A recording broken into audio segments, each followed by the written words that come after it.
Rabbi John Rosove is Rabbi Emeritus of Temple Israel of Hollywood.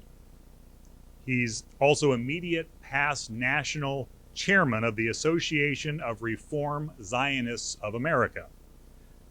Rabbi Rosove is active with J Street, an advocacy organization with the stated mission to mobilize pro-Israel, pro-peace Americans who want Israel to be secure, democratic, and the national home of the Jewish people. Rabbi Rosove is a frequent contributor to the Times of Israel. He's also an author. His latest book, Why Israel and Its Future Matters, Letters of a Liberal Rabbi to His Children and the Millennial Generation, was just released. And signed copies will be available at the end of tonight's program if you'd like to have a copy with Rabbi Rosove's signature and a little acknowledgement. We'll be doing that right over here at the end of the program. So thank you again for being here. It's my pleasure, and please join me in welcoming Rabbi John Rosove. I'm curious, how many of you, before I even begin, how many of you have been to Israel? Wow.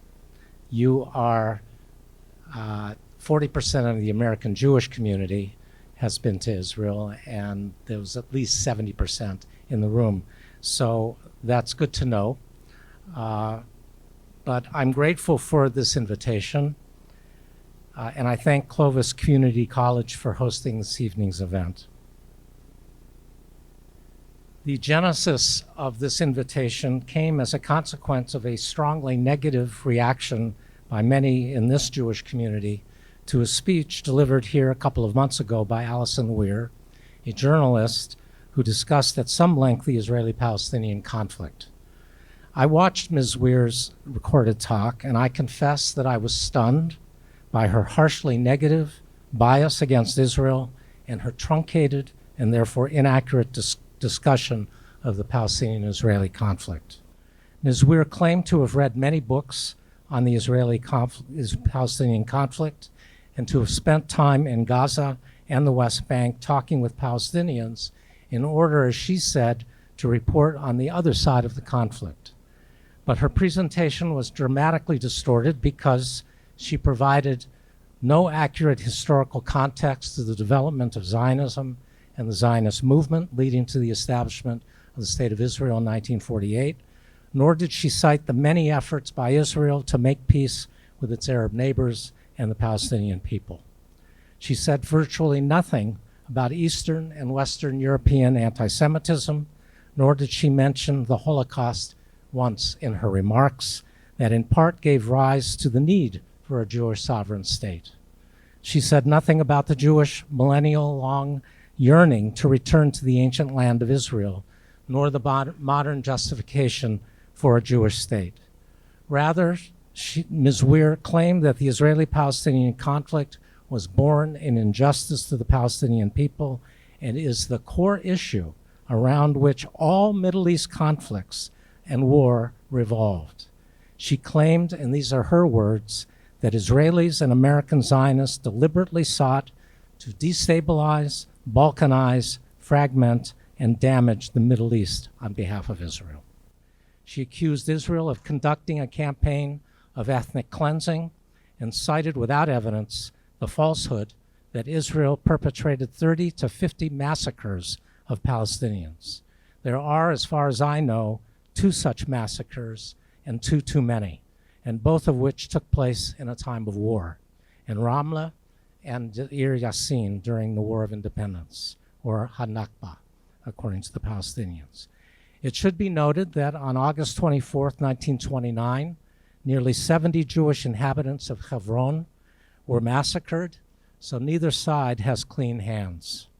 She rightly noted that thousands of Palestinians have been killed by the Israeli Defense Forces in conflicts, but failed to mention that 30,000 Israeli Jews have been murdered, that 75,000 Jews have been wounded, and more than 100,000 Jews permanently disabled by Palestinian terrorism and war. She noted only in passing that Palestinians fired rockets from Gaza into Israel, but didn't provide the number of rockets they fired. Over the past 15 years, Hamas and Islamic Jihad shot roughly 15,000 rockets and mortars into Israeli civilian communities out of Gaza, killing and maiming Jews and terrorizing thousands of Israeli men, women, and children. Ms. Weir noted that the large U.S. grant annually given to Israel, she noted that grant, but didn't mention that the United Nations Relief and Works Agency for Palestinian Refugees, known as UNRWA, gives close to $1 billion annually to the Palestinians. Trump discontinued the American contribution of $350 million each year, which my organization, J Street, harshly criticized. The $1 billion and its equivalent have been given annually to the Palestinians through UNRWA since its foundation in 1949. It needs to be acknowledged that Arab countries stirred up the conflict and used the Palestinians as pawns in their war against Israel. Whereas Israel absorbed some 600,000 Jewish refugees from Morocco, Iraq, and Yemen, Arab countries such as Lebanon haven't granted Palestinian refugees full citizenship and equal rights. Ms. Weir cast virtually all blame for the Israeli-Palestinian conflict on American Jews, Zionists, and the State of Israel, and said not one word about Palestinian culpability and responsibility for the continuation of this century-long conflict. Ms. Weir's presentation, though she expressed compassion for both Palestinian and Israeli suffering and death, revealed a stunning lack of historical context for Jewish history and tradition and what Israel means to the Jewish people. As a humanitarian, a Jew, a pro-Israel and pro-Palestinian American Zionist, I understand why Ms. Weir's speech here so offended many in the Jewish community, and probably many of you who were here for it, and why a second speaker was requested who might be able to provide a more balanced, fair, and nuanced discussion of this long-standing, tragic, and deeply complex conflict.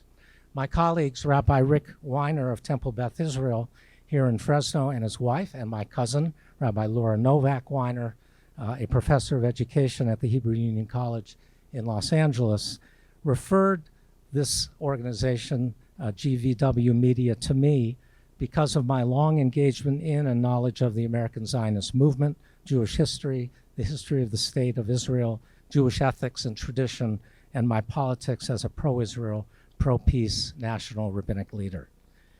In my remarks tonight, I'll speak about the historical context of the Israeli-Palestinian conflict, explain what I believe is at stake for Israelis and Palestinians if the status quo of Israeli occupation in the West Bank continues, and why a two-state solution is the only viable option for both peoples if there is to be security and peace and national satisfaction for both Palestinians and Israel.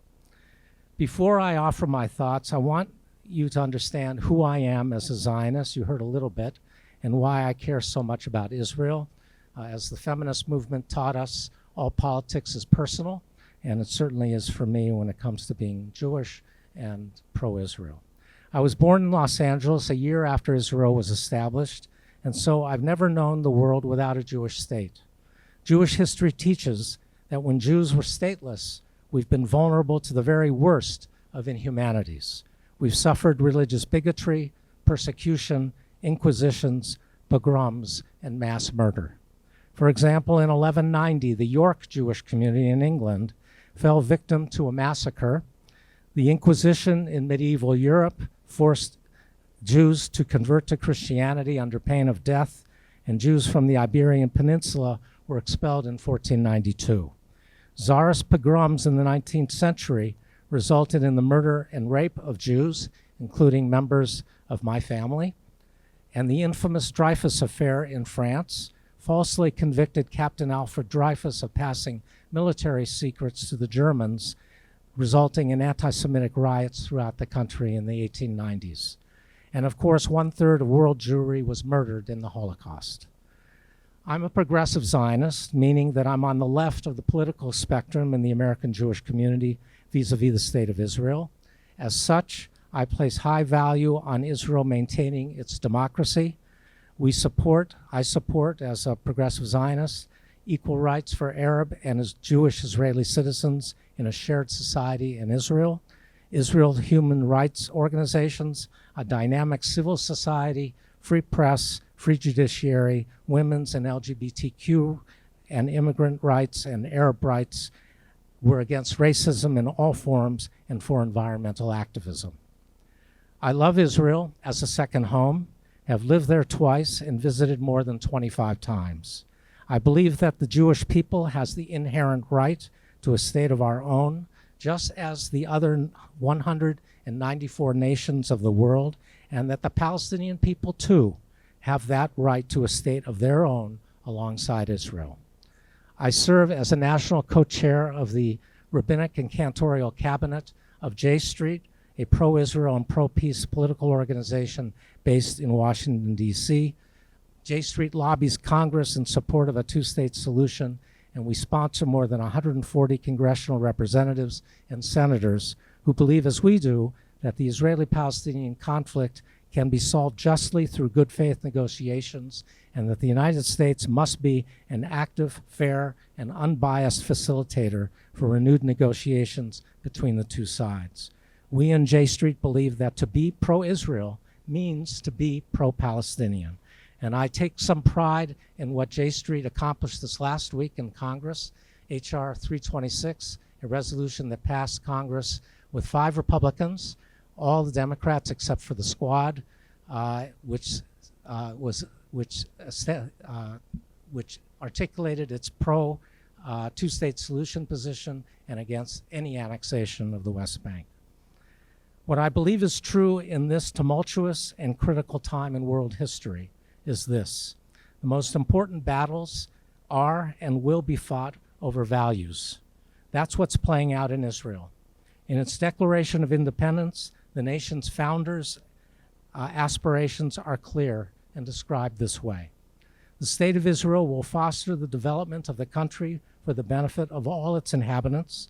It will be based on freedom, justice, and peace as envisaged by the prophets of Israel. It will ensure complete equality of social and political rights to all its inhabitants, irrespective of religion, race, or sex. It will guarantee freedom of religion, conscience, language, education, and culture. It will safeguard the holy places of all religions, and it will be faithful to the principles of the Charter of the United Nations. The Israeli Declaration of Independence is a great work of literature, equal to the American Declaration of Independence. And if you've not read it, just Google it and you can see. I am also the immediate past national chair of the Association of Reform Zionists of America that represents 1.5 million Reform Jewish Americans. ARTZA, as it's called, it's an acronym, ARTZA also means to the land, is the largest Zionist organization in the American Zionist movement. ARTZA affirms that a negotiated two states for two peoples resolution into this conflict is necessary for peace, justice, and security for both Israel and a future state of Palestine. Members of my family and Laura's family, because we're of the same family, were founders of the first Jewish settlement outside of Jerusalem in Petah Tikva in the early 1880s in pre-statehood Palestine. The current president of the State of Israel, Ruby Rivlin, is our cousin. So we have family there, and I have many friends. Yehuda HaLevi, an 11th century Spanish Jewish physician, poet, and philosopher, said, "My body exists in the West, but my heart is in the East." HaLevi's sentiment is how I feel about the people, land, and state of Israel. Throughout the 3,600 years of the Jewish people's history since the time of the biblical Abraham, there has never been a time when Jews have not lived in the land of Israel. We were exiled by Rome 2 millennia ago, but a remnant of our people remained. Synagogues around the world face Jerusalem for prayer, reminding us always of our spiritual connection to our people's homeland. For 2,000 years of exile, we continued to pray in Hebrew, the language of the Bible, and close to 50% of world Jewry now has made their home in Israel. The final statement in the Passover Seder is Bashana Haba'ah B'Yerushalayim, next year in Jerusalem, expressing the hope of redemption for the Jewish people and the world from its manifold pain. Jerusalem and the land of Israel are therefore in the Jewish people's DNA. Zionism is the Jewish people's national liberation movement. At its core, it is a social justice movement. It began in the closing decades of the 19th century to address two significant challenges facing Jews in those years. The first was called the problem of the Jews, meaning anti-Semitism, and is called political Zionism. The second was called the problem of Judaism, referring to the threat to the Jewish national spirit in diaspora that needed to be nurtured anew in the land of Israel. This stream of Zionism, called cultural Zionism, affirms that the return to our people's homeland, the study of our tradition, the revival of Hebrew culture, and living a fully Jewish life is necessary for the perpetuation of Judaism, Jewish tradition, and Jewish peoplehood. Though other iterations of Zionism developed over the last century, labor, revisionist, religious, reform, and secular Zionism, and also settler Zionism, the goal of the Zionist movement as a whole was the establishment of a Jewish democratic state in our people's homeland. The founders of the state sought in everything they did to fulfill the prophet Isaiah's vision to be an Or LaGoyim, a light to the nations, to be a home for the persecuted and oppressed Jewish people, and to revive Judaism in the modern world. The Zionists built kibbutzim, collective communities, towns, and cities. They drained swamps, farmed, and created industry, and they drew hundreds of thousands of Jews from exile. They built hospitals, schools, and universities. They planted orchards and crops, absorbed immigrants, and built the institutions of a state. They renewed literary Hebrew into a modern spoken language, created Jewish art, music, dance, and literature, and they excelled in the professions and sciences in biotech, high-tech, and cyber technologies. Israel today is a success story far in excess of what anyone ever thought it would be or could be. It is second in patents only to the United States. It invented the drip irrigation method of agriculture used around the world, the cell phone, the first ingestible video camera, so small that it fits inside a pill and is used in hospitals around the world, and is far ahead of any other country in the desalinization of seawater into drinkable water. Israelis have written more groundbreaking scientific papers per capita than any nation and have the largest number of biotech startup companies in the world. Its patents and inventions are used everywhere, including in the Arab world, thereby enhancing the quality of life for peoples and nations across the globe. On a lighter note, Israel sells snowmaking machines to ski resorts in Switzerland. Israel is the only liberal democracy in the Middle East, is a welcoming center for LGBTQ individuals, and a champion of women's and immigrant rights.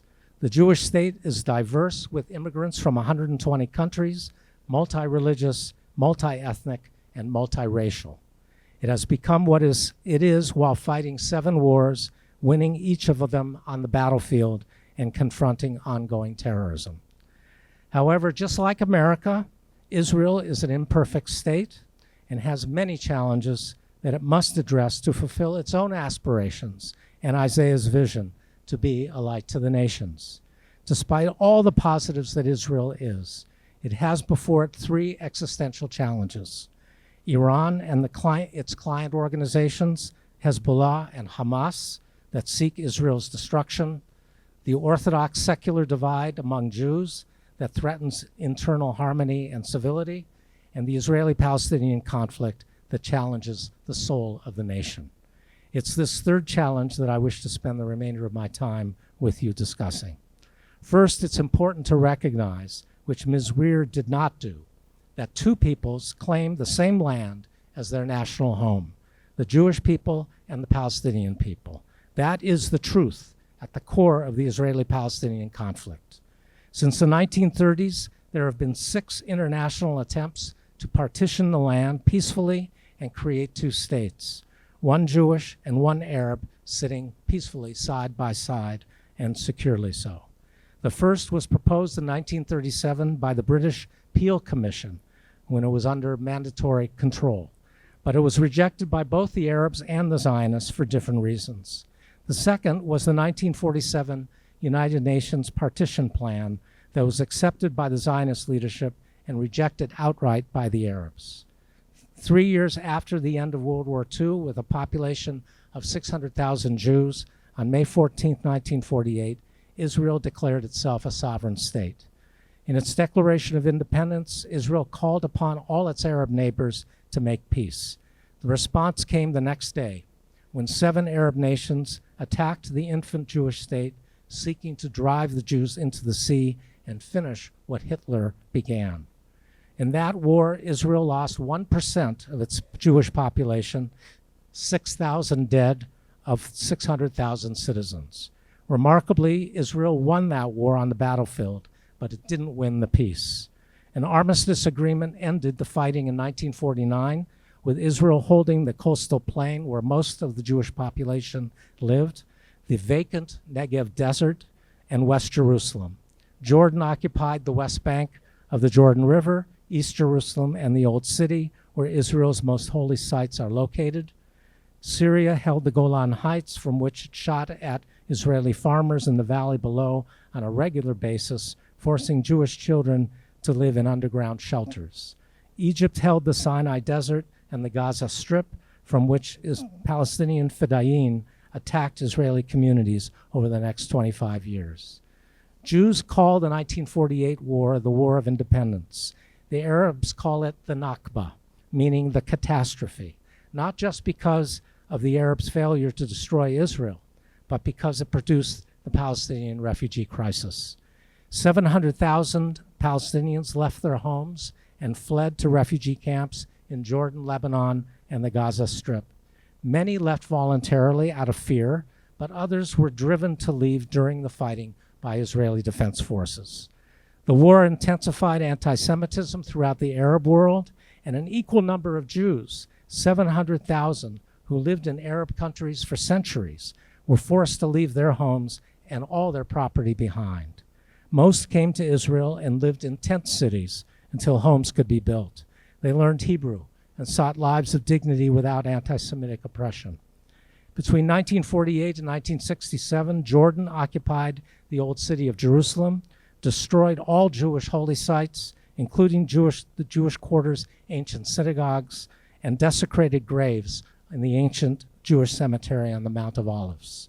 In June 67, Egypt, Syria, Lebanon, and Jordan prepared to attack Israel with the intent of destroying the Jewish state, but Israeli intelligence learned what was coming, and Israel's leaders decided to attack preemptively to reduce Israeli casualties.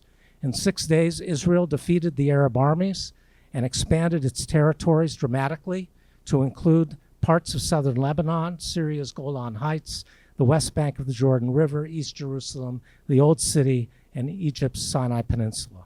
Another 750 Palestinian Arabs fled their homes and settled in refugee camps both in and around Israel.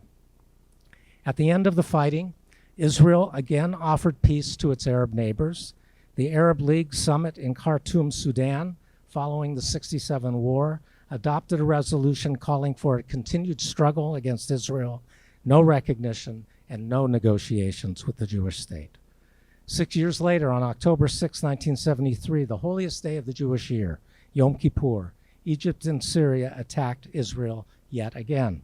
I was living and studying in Jerusalem at the time, and we didn't know what was going on. We were shielded from the really catastrophe on both the northern and the southern fronts.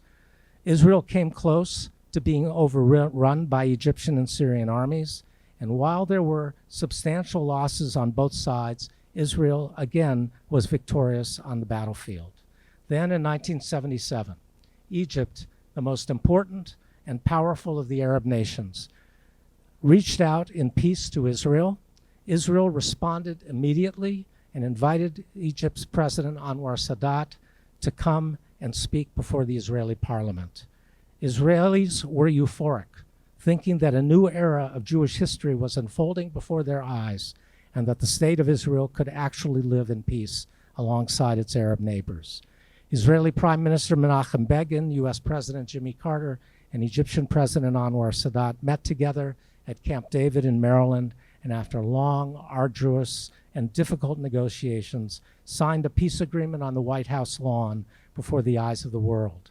In the agreement, Israel returned the entire Sinai Peninsula to Egypt with its 2 Israeli airfields and copious oil, proving that Israel was prepared to exchange land for peace in a compromised 2-state solution. The agreement called for negotiations between Israel and the Palestinians within the next 5 years to resolve the Israeli-Palestinian conflict. The Egyptian-Israeli peace agreement has held for 41 years and inspired the 1994 peace treaty with Jordan, but the hope for peace between Israel and the Palestinians remains unfulfilled. In 1993, Israeli Prime Minister Yitzhak Rabin met with PLO Chairman Yasser Arafat in fulfillment of the Oslo peace process at the White House and signed an agreement to work towards a 2-state solution. Rabin did so far for the sake of peace, transcending his disgust of Arafat, who had his hands filled with the blood of countless innocent Israeli men, women, and children. Tragically, Prime Minister Rabin was assassinated by a fanatic religious Jew in 1995. Shimon Peres, his peace partner, became prime minister, but Palestinian terrorist rejectionists began blowing up Israeli buses and pizza parlors in West Jerusalem, killing hundreds of Israeli civilians. Suicide bombers exploded themselves at Passover Seders, murdering entire Jewish families. In Israeli nightclubs and restaurants in Tel Aviv and Jerusalem, murdering hundreds of Jewish young people. I myself was in Jerusalem in March of 2002, which was the worst month of the Intifada, and walked past the Cafe Moment, which was a hangout for young Israelis, 1 hour before a suicide bomber killed 75 people in there.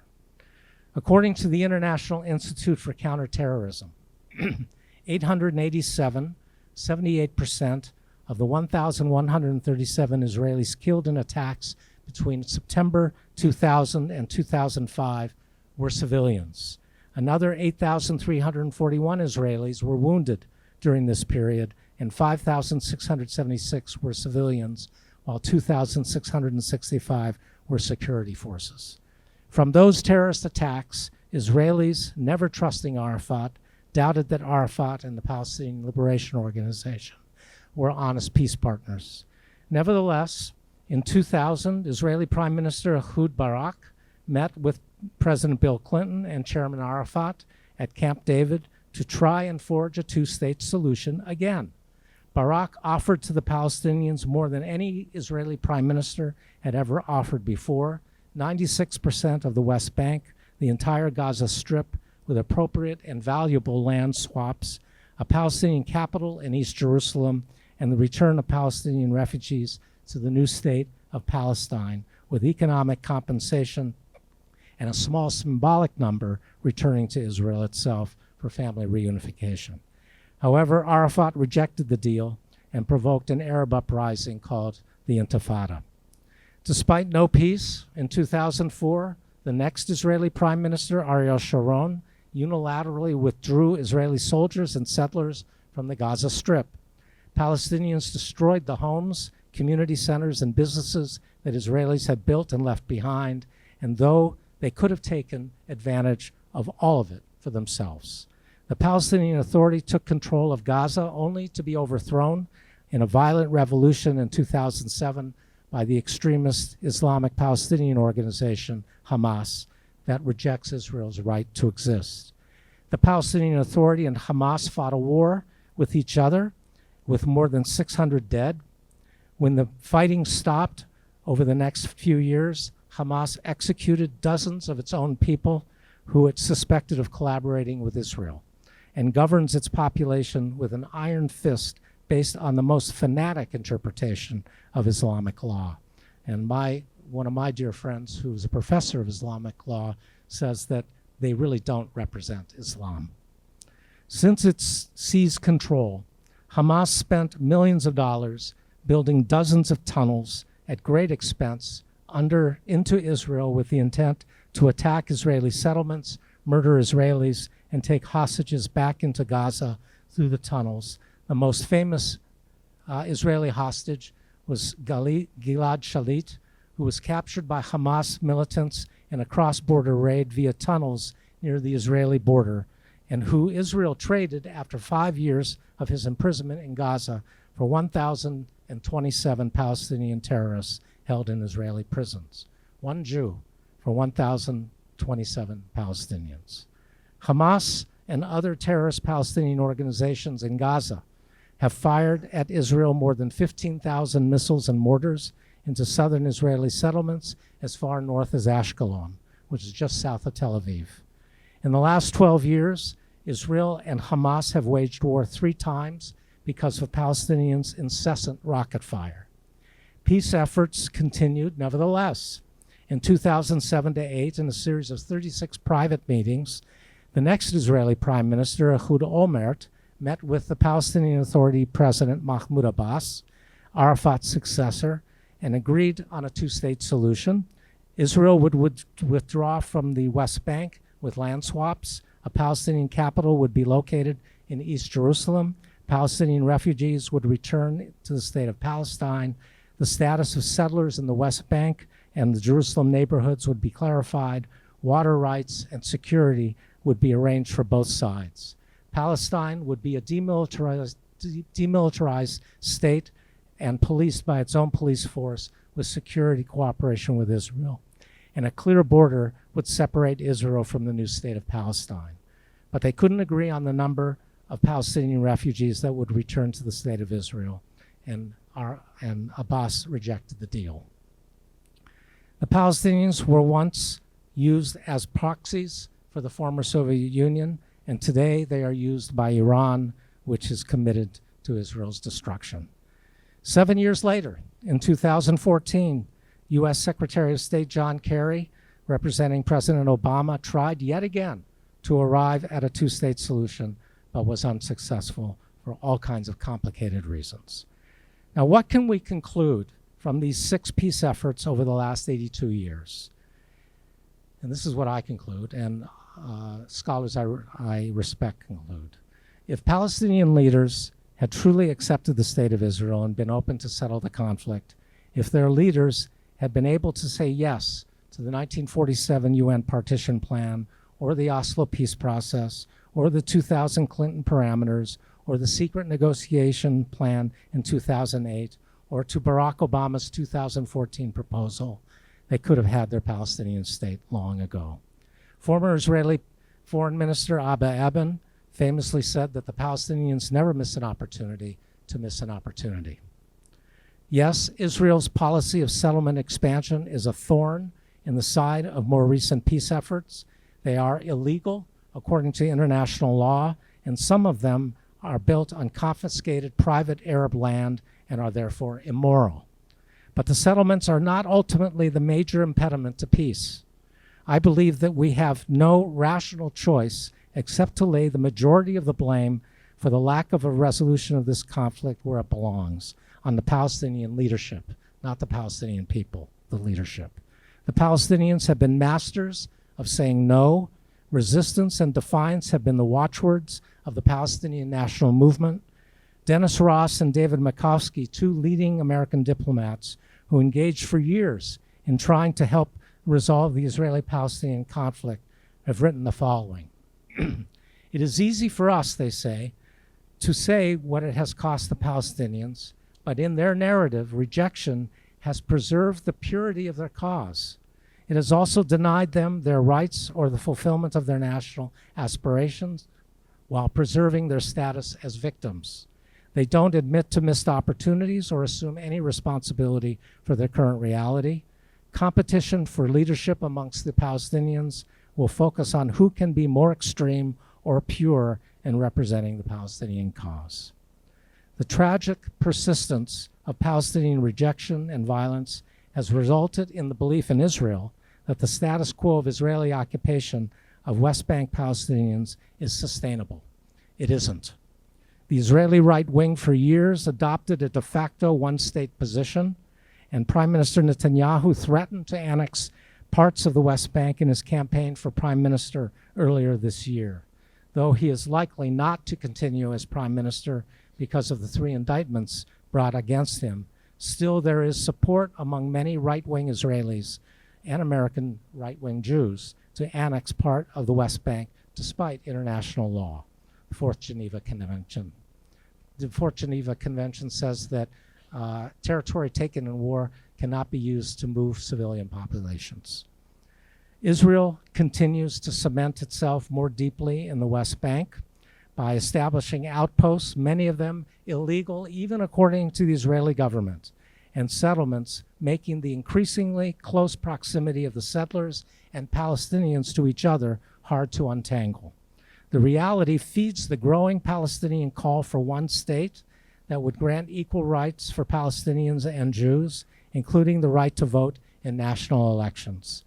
This is a sad and ironic throwback to the PLO's call in its national charter from the mid-60s for the destruction of Israel and in its place the establishment of a single democratic secular state in all of Palestine. To American and some European ears, a one-state solution sounds reasonable, if not inevitable, but I'm certain that a one-state solution for these two peoples is a recipe for ongoing violence and war. The status quo that doesn't resolve through negotiations 2 states for 2 peoples represents an existential danger to Israel and a threat to the soul of the Jewish people, and a sure negative on whether Palestinians will ever have a Palestinian state. It is also the denial of the just rights of the Palestinians to a state of their own. Unless a 2-state solution is found, not only will violence continue, but Israel runs the risk of losing its identity as a Jewish and democratic state. Israeli right-wingers believe that the one-state solution would necessitate keeping Palestinians in an inferior position without the right to vote in national elections and with authority only over its local affairs and culture. This right-wing path is based on the illusion that the Palestinians and the international community will accept an outcome in which Palestinians have neither national rights nor equal rights in a binational state. It's important to appreciate that the status of Palestinian Israeli citizens, representing 20% of the Israeli population, is far different than that of Palestinians living under occupation in the West Bank. Palestinian Israeli citizens have the right to vote in national elections, have 13 members of the Knesset from Arab parties, and a Supreme Court justice. They attend Israeli universities in greater and greater numbers, have equal access to Israeli hospitals and medical care, and are equal under the law in to Israeli Jewish citizens, though they are admittedly treated as second-class citizens. In recent years, the Israeli government has made efforts to uplift Palestinian communities with more public services and tax money and more opportunities to advance economically in the democratic interests of creating a shared society in Israel between Palestinian Israeli citizens and Jewish Israeli citizens. Palestinians living under occupation in East Jerusalem and in the West Bank, however, don't have the same status as Israeli Palestinian citizens. Israel rules the occupied territories not according to democratic standards, but through a military administration. West Bank Palestinian rights are often compromised. Their property is often nationalized and used to expand existing Jewish settlements. Palestinians are subject to frequent, humiliating searches by Israeli soldiers.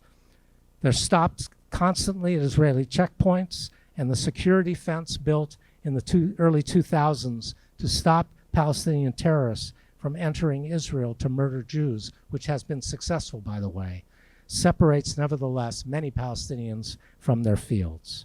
Right-wing Jewish settlers often harass West Bank Palestinians by stealing their olive harvests, the Palestinian primary cash crop, setting fire to or cutting down their olive trees, and attacking Palestinian farmers.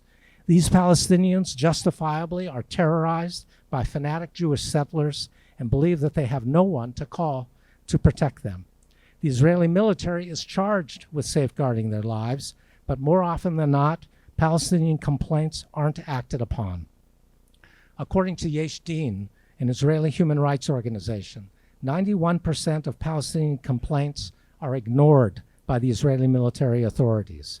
Of the remaining 9%, only 8% of Jewish suspects of crimes against Palestinians are indicted. When Israeli soldiers violate Palestinian human rights, the indictment rate against them is 1%. The occupation has created a culture of impunity for Israeli mistreatment of Palestinians in the West Bank. Yesh Din came to the conclusion that the Israeli military's failure to protect Palestinians against settler violence, coupled with the government's taking control of Palestinian land, are political tools to intimidate Palestinian society and expand de facto Jewish settlements while preparing the way for annexation of parts of the West Bank. Israel has to take responsibility to end the occupation. The major hurdle is that Israelis believe that there is no one to talk to on the Palestinian side, and they're right. And Palestinians believe that they too have no one to talk to in Israel and its current government, and they too are right. And neither has the United States to act as an honest broker. When Israel withdrew from Lebanon in 2000 and from Gaza in 2004, each withdrawal happened without incident because the Israeli government made a decision and the Israeli population supported it. In a democracy, the average citizen supports government policies even if they disagree with those decisions. No one would have believed before it happened that Israel could withdraw unilaterally from Lebanon and Gaza, but it did, and the withdrawal was supported by the vast majority of Israelis. The problem for Israel isn't just that it lacks courageous and visionary leadership. The Palestinian Authority is weak and corrupt and also lacks courageous and visionary leadership. Though publicly PA President Abbas is against violence and for peaceful negotiations leading to Palestinian statehood, periodically he gives speeches denying the historic Jewish connections to the land of Israel and to our holiest city, Jerusalem, even asserting that the Holocaust was caused in part by Jewish behavior. These speeches reflect long-standing anti-Jewish tropes and challenge the legitimacy of Israel as a Jewish state. For years, Israelis suffered terrorist attacks and watched as their unilateral withdrawals from South Lebanon and Gaza produced not calm, not increased security, not peace, but rockets and mortars in the tens of thousands upon Israeli civilians. On the one hand, Palestinians are vulnerable and led by corrupt leaders. On the other, Israelis are terrified by Palestinian suicide bombers, rockets and mortars from Gaza in the south and potentially from Hezbollah in the north. Israeli fear of Palestinian violence makes it difficult for Israelis to contemplate taking more unilateral actions designed to preserve a two-state outcome. With radical Islamists, Hamas in the Gaza Strip and Hezbollah in southern Lebanon, and with the horrific Syrian war next door, marked by a conscious, scorched earth policy of killing civilians, it's understandable that the Israeli public feels longer-term decisions about Israel's future should wait, and that nothing ought to be done to alter the Jordan River as Israel's security border on the east. Israel is also justifiably concerned about the role that Iran is playing in this conflict. Iran has military bases in Syria and supplies both Hezbollah in Lebanon and Hamas in Gaza with weapons including long-range rockets and guidance systems.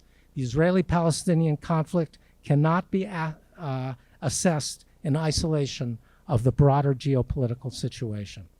The two-state solution seems fanciful to envision at this point. Hamas and the Palestinian Authority have tried numerous times to create a unified government, but failed every time. If a Palestinian state came into being in the foreseeable future, it would almost certainly be a failed state, making the prospect quite high for Israel having al-Qaeda or ISIS-type terrorist groups on its border. Amos Oz, one of Israel's greatest writers and advocates who died in the last year for a two-state solution, put it succinctly. Apart from Switzerland, all binational and multinational states are either barely squeaking by Belgium, the United Kingdom, and Spain, or have already deteriorated into violent conflict, Lebanon, Cyprus, the former Yugoslavia, and the USSR. There is no successful historical model, he says, of two peoples living side by side in one state, especially in the Middle East. He continues, there must be compromise between Israel and Palestine. There must be two states. We must divide this land and turn it into a duplex. On both sides, there are many people who loathe the very idea of compromise, viewing any concession as weakness, as pitiful surrender. Whereas I think that in the lives of families, neighbors, and nations, choosing to compromise is in fact choosing life.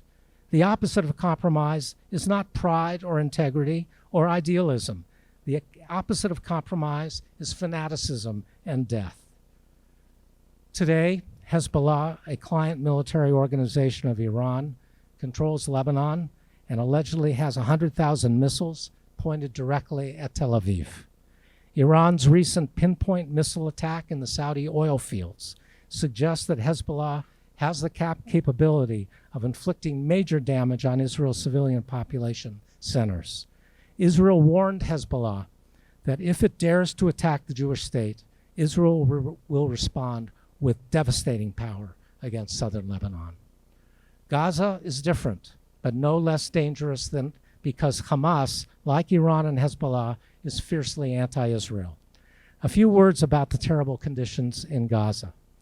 There's a partial blockade of Gaza by both Israel, that controls 3 borders, and Egypt, that controls the 4th southern border. Gaza's population is about 2 million with 50% unemployment. 70% of the population is under the age of 30 and 50% under the age of 18. Israel grants visa permits to Gazans, but only according to very narrow standards. Once Gazans pass a security check, they can get a visa to the West Bank to visit family only if an immediate relative is getting married or has a fatal illness, or to attend a funeral of a close relative. Goods that are sold by Gaza to Israel and the West Bank, the primary markets for Gazan products, are limited based on Israeli checks that sometimes uncover military equipment being smuggled into and out of Gaza under the guise of civilian commodities. For example, a report appeared on Ynet, one of the Israeli online news sources, several weeks ago, stating that the army frustrated the smuggling of 325 mail packages via the Erez crossing into the Gaza Strip containing dual-purpose military equipment. The items seized included quadcopter drones, equipment for weapons, knives, and diving equipment. Most critics of Israel don't know or acknowledge that Israel sends every day into Gaza through the Erez crossing hundreds of trucks loaded with food and humanitarian supplies and medicine, but it isn't nearly enough to meet Gaza's needs. The United Nations called life in Gaza unlivable, meaning that this area of 139 square miles, 25 miles long, and 3 to 7 miles wide, roughly the size of Detroit, can't support the well-being of its citizens. Electricity is available for only 8 to 12 hours a day. Gazans' access to water is limited and provided primarily from an aquifer under the Strip. 90 to 95% of the water isn't safe for drinking. Gazans therefore must rely on desalinated water while at the same time pumping sewage away from their homes. Families spend 30% of their income on the purchase of water, a major challenge with unemployment so high. Gazans can't plan their lives ahead, whether to send their kids away to study or to visit family living outside of Gaza. Relief for Gazans depends on a multiplicity of actors: Hamas, the Palestinian Authority, Egypt, Israel, and the United States. The U.S., as I said earlier, under President Trump, precipitously last year withdrew $350 million of annual aid from UNRWA, the UN Palestinian Relief Organization that funds many important Palestinian projects, education, hospitals, and schools. Now, this is a rough outline of the political situation and the humanitarian crisis in which Israelis and Palestinians living in the West Bank and Gaza find themselves. When I served as a full-time rabbi, every several years I'd take a group of congregants to Israel and the Palestinian territories to meet with Israeli leaders of every political perspective, journalists, scholars, human rights activists, reform movement leaders, members of the Knesset, Palestinian leadership, Palestinian Israelis, and Israeli settlers, to learn about the complex situation in which Israelis and Palestinians live. On one trip, after a few days of meeting, my group was so confused by the conflicting narratives they heard that they requested time to debrief alone. They allowed me to come in, but alone from any of the other speakers. At the end of that intense hours-long discussion, one participant put it simply. He should have spoken at the beginning. It would have ended our conversation much earlier. You know, he said, everyone is right. And that's the rub. Everyone has a legitimate narrative, but the way things are need not be the way they continue. Amos Oz writes again, the fanatical right uses the term irreversible to tell us that Israel's annexation of the territories is final and absolute. And if we do not want to live under an Arab majority rule between the Mediterranean and the Jordan River, we must forget about democracy. We must accept that the Jews will rule Greater Israel and the Arabs will be content to perform menial labor. Our fanatics tell us, not without a measure of gloating, your Jewish Israelis who value democracy so much, from now on you'll have to forget about it. Those who have witnessed with their own eyes, as I have, the founding of the State of Israel, only 3 years after the murder of European Jewry by Nazi Germans, will be in no hurry to accept the term irreversible. I maintain that the fanaticism of the radical settlers may itself be reversible, he concludes. Before concluding my remarks and entertaining whatever questions you've had, as you've heard, I've just published my second book, Why Israel and Its Future Matters, Letters of a Liberal Rabbi to His Children and the Millennial Generation, with an afterword by my sons. Anytime I want a good cry, I just read their afterword. There are 11 letters that I've addressed to my millennial children, but by extension to all of our millennial children, as a way to speak personally to their questions, doubts, struggles, and need to understand Israel as it is, why our relationship as non-Orthodox American Jews with the State of Israel matters so much for our future and the future of the people of Israel. I probe all of the tough issues, as I tried to do tonight, that transcend the day-to-day disturbing headlines and the polarization that has widened between many Israelis and liberal American Jews and between liberal and conservative American Jews when it comes to discussing Israel, its policies, and its aspirations. The book offers a timeline of important events in the history of modern Israel and Palestine before and after the establishment of the state and the afterward. And the letters are entitled, well, it doesn't matter, you can see it if you want the book. But these books are available tonight for sale at $20 cash or check.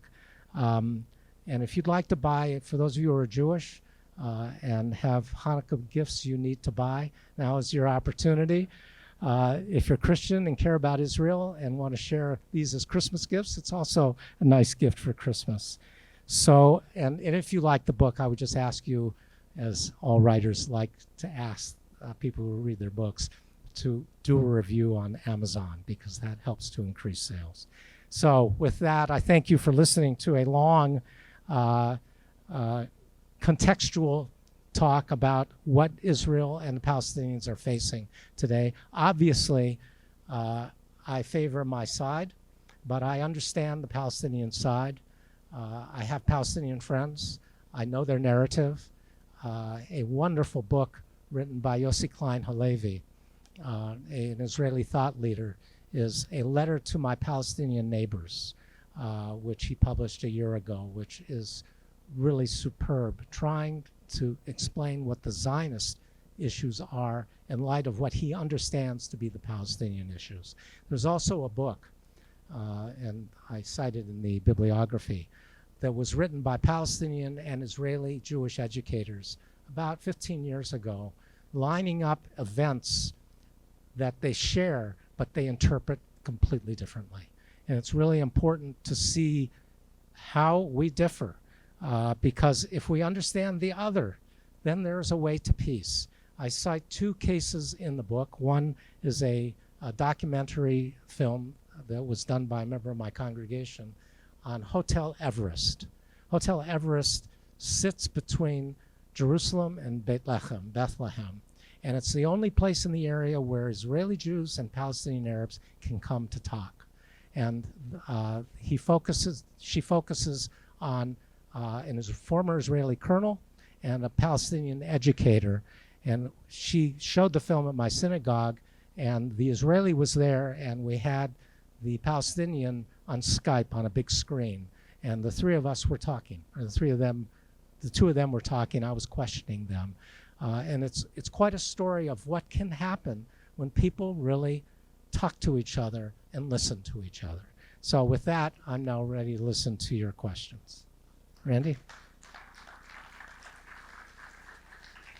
I want to start, Rabbi Rosove, with a question about going forward. You have been critical, and including tonight, of the policies of President Trump and his administration and Prime Minister Netanyahu, and the policies that you say are putting a two-state solution at risk. So I'm wondering how you feel about if Americans feel like the United States has no longer has leverage, if you will, over Israel's actions and behaviors and policies. Americans who may feel like they want to exercise some leverage through, for instance, the BDS movement, the boycott, divest, and sanction movement. How do you feel about that as being a leverage point? Is that legitimate? Is that helpful? Is that hurtful? I'm against the BDS movement, pure and simple. I respect nonviolent protest, but BDS is at its core an anti-Semitic movement. The Palestinian origins of it is really about not just the West Bank, but about all of Israel being destroyed. Israel depends on the United States as its benefactor and as its supporter and as its protector. And what President Trump has done has given license to the most extreme right wing of Israel, who are for a one-state solution, to go forward. If there is a new president with different policies, and there was the case under President Obama, whether people in the audience liked some of what he did in foreign policy, and I have some criticisms myself, but during his time, Bibi Netanyahu was very careful not to cross lines, but he's been given the green light to make these promises to the Israeli electorate. Now, some say his promises to annex parts of the West Bank and the Jordan Valley, which is the eastern border, which would form a buffer between Israel and Jordan, but would also destroy any possibility of an eventual two-state solution. That he did that for political purposes. He's fighting for re-election, and he's trying to keep the extreme right wing in his camp. He was not helpful in 2014 with the peace process. Tzipi Livni, who's a former foreign minister for Israel, who's pro-two-state, was the lead negotiator for Israel with the Palestinians. But Bibi had his lawyer in on every meeting. And every time there was movement forward, the lawyer would throw a hand grenade into the process. That's one of the reasons why that peace process didn't succeed. But as I said last week, the House of Representatives passed a very important resolution because the American community understands the importance, I think, of a two-state solution, and that a one-state solution will not work.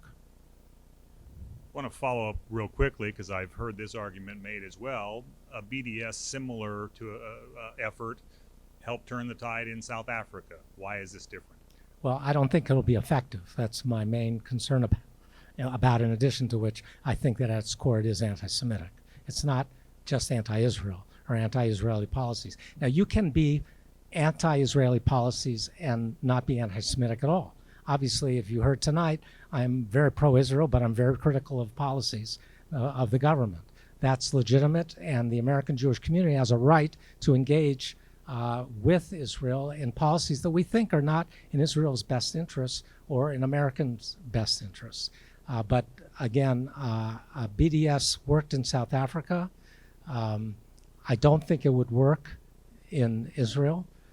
Israel has economic relations with countries all over the world. It's very enmeshed. As I said, all of the biotech, high tech, and cyber tech, and everything else that they're doing is very much enmeshed in Western civilization.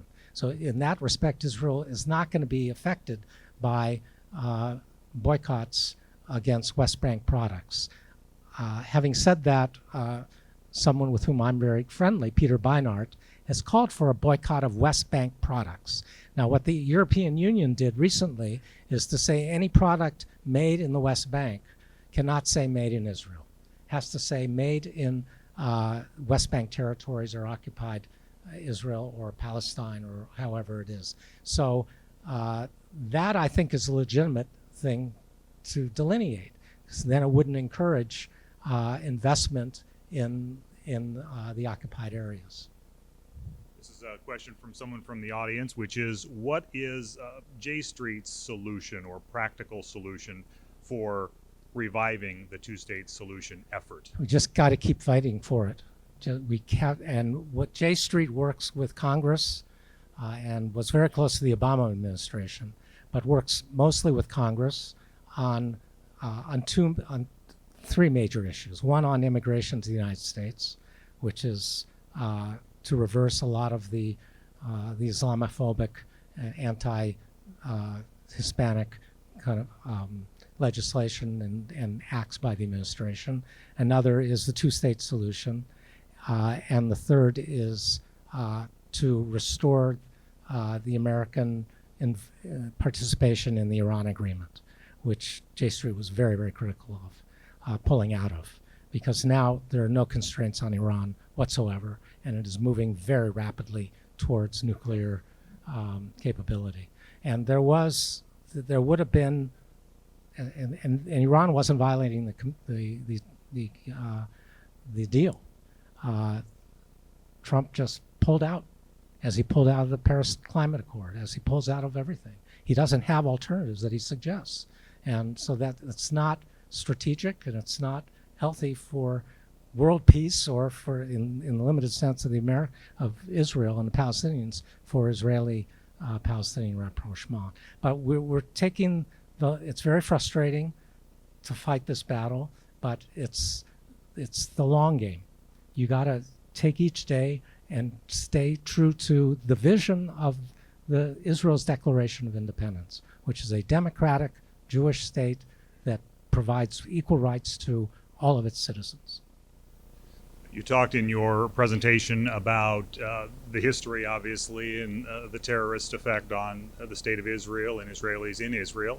And now people would say, many people would say, and Alison Weir was one of them, that Israel's response today is disproportionate, with the number of Palestinian territory inhabitants who are being killed by Israeli forces. Do you believe that is true? What is your response to the way Israel is dealing with the violence in Gaza? It's an important this for Gaza, because it's not the same problem. There are different problems in the West Bank. But in Gaza, as I said, there are 2 million people in a very small area. And what Hamas has done is situated its military hardware in mosques, in schools, in clinics, and they fire missiles and mortars from civilian areas, from apartment buildings. And what Israel did in the 2014 Gaza war, there were too many people who died. Not nearly as many as the Palestinians claim, but too many people died in Gaza. But you have that as opposed to constant rocket fire. You know, the town of Sderot, which is on the border, on the Israeli side of the border, lost half of its population because the air raid sirens were going off constantly, because mortars and they were inaccurate. So they were just being fired at civilian areas. So any nation, the United States, if Canada Canada would never do this, but if our neighbor anywhere were firing missiles at our population centers, what do you think? What would the United States do? It would take them out. And that any nation in the world would do that to protect its own citizens. Now, what Israel has, but it's not perfect, is they have precision bombings. They can see where terrorist activity is taking place and attack that. They miss sometimes. One famous story, a dear friend of mine is a colonel in the Israeli Reserve, and he was in charge of the last Lebanon war on the ground. And there, you may recall, a UN facility was bombed by Israeli fire. And he explained to me he was the one who had to make peace with the UN. It was a mistake. What happened was the pilot of the plane that shot the bomb, there's a map, and then there's a cellophane overlord on it, which has all of the targets, and it has to be lined up perfectly. And the cellophane cover slipped. And so instead of hitting the target they meant, they hit the UN center. Now those things, war is hell. And whenever there's war, there are consequences that we cannot anticipate. And that's why there needs to be peace.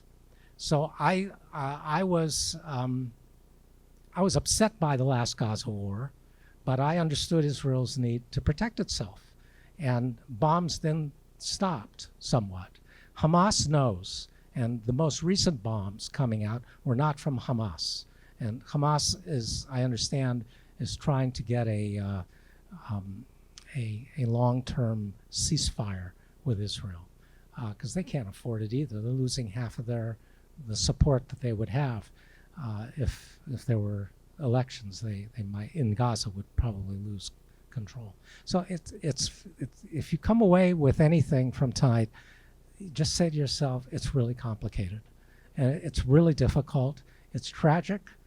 But it's meaningful and important that we stick to supporting both the state of Israel and a potential state of Palestine. This isn't going to be any less complicated, but there's a student in the room who says they're writing an essay on this topic, and they wonder if both religions, and both religions do certainly, Judaism and Muslim faith, advocate for peace, yet there has been so much war. How do you explain that from a religious, scholarly standpoint? Because people are people. And nations have to protect themselves. And when they're, again, as I said earlier, the core problem is the two peoples claim the same land as their national home, legitimately so. And so from the Jewish perspective, we are more than a religion. We're a culture, we have a history of faith. It's really a civilization, and now it's a modern state as well. The Islamic world and the Jewish world, we have a lot in common. We have both are monotheistic. We have ethical, moral systems. We are functioning on the basis of law, and yet there is historic enmity. And although there were times when Jews and Muslims lived very easily with one another.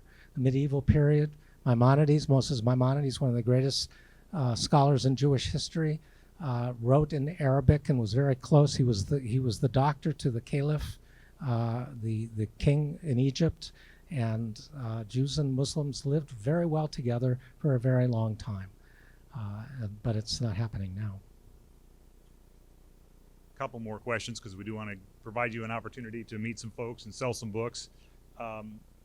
Someone asked about the New Israel Fund. I'm not familiar with that. I'm guessing you are. Can you explain what it is and your feelings about it? Yeah, well, I'm very supportive of it. The New Israel Fund is an organization based in the United States, but with offices in Israel, that funds projects in Israel and the Palestinian areas that don't get funding from other sources. So women's issues, Bedouin issues, I mean, the long list of recipients of those funds, and it's a great organization. It's been challenged by the right wing in Israel because it supports Palestinian groups that are trying to do things. But from my perspective, the president of it is a very dear friend, and what they do is very important work. It's very important work. So if any of you want to contribute to the New Israel Fund, know that your funds would be going to doing good works in Israel and for all the peoples there, not just Jews. Did you happen to see 60 Minutes last night? No. Okay. You are probably familiar with this project anyway, but there was and I'm referring to this so I get it right, but there was a great segment on Rawabi and the Palestinian businessman who's building out the city of Rawabi, Bashar Masri. Yes, is that correct? Bashar Masri. But ran into a number of struggles and continues to run into a number of struggles with Israel over rights to pave roads to get into the city and water rights, etc. So again, here's someone who's doing something positive, trying to build out an economy for Palestinians, and yet is running into obstacles like this on a continuing basis. He took one of my groups through Rawabi when it was still being built.